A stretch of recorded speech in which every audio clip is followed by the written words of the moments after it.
Guys, today I'm just going to make a very quick video showing off some browser reading on my Apple iPad 3rd generation 2012 and my ASUS Transformer Prime, not the 1080p one that's going to come out in a few months from when I'm making this video right now, but I just want to compare the screens a little bit. Screen reading in your browser when you are zoomed out and zoom in, will you notice that of a big deal? And by the way, I have my Transformer Prime here on the left side and the Apple iPad 3rd generation on the right. So will you notice a difference?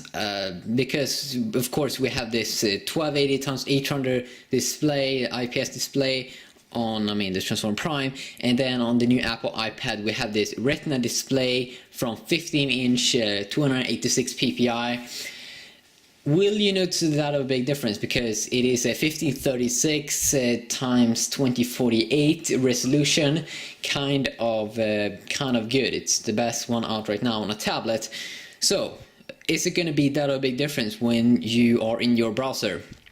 Well, that depends. So I'm not sure if you can see it right now, but I'm just going to go ahead and turn down the lights a little bit, and I'm just going to go ahead and go a little bit closer.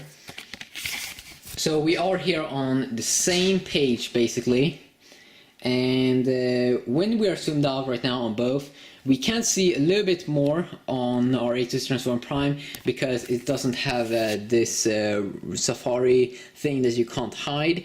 But from where I am at the moment, a little bit above the camera, it's very hard actually to read the text on the Transformer Prime when we are zoomed out like this. And I know we see a little bit more on the Transformer Prime, but if we just go ahead and do the same thing here, go out a little bit more, we can still see that the text is so much more clear on the Apple iPad, because it has a ton of more pixels because it's a 1080p display.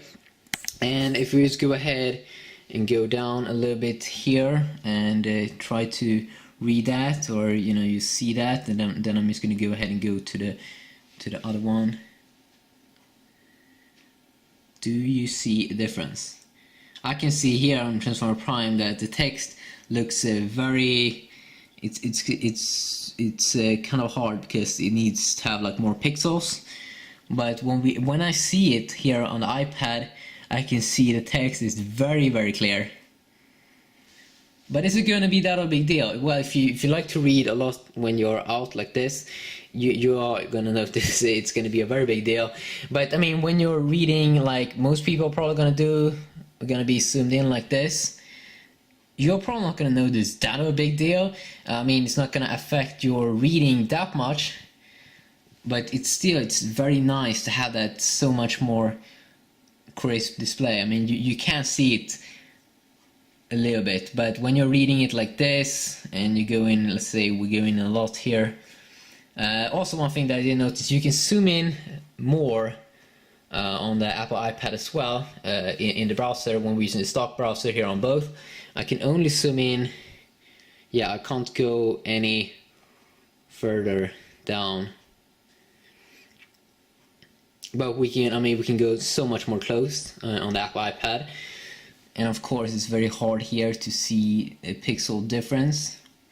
But most people are gonna read it when they are a little bit out like this.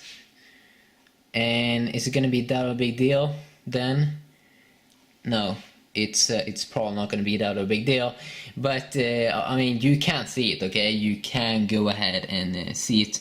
If you go up here again, if we zoom out one more time, you can go ahead, you can read it, it's very clear, and from the same distance it gets hard.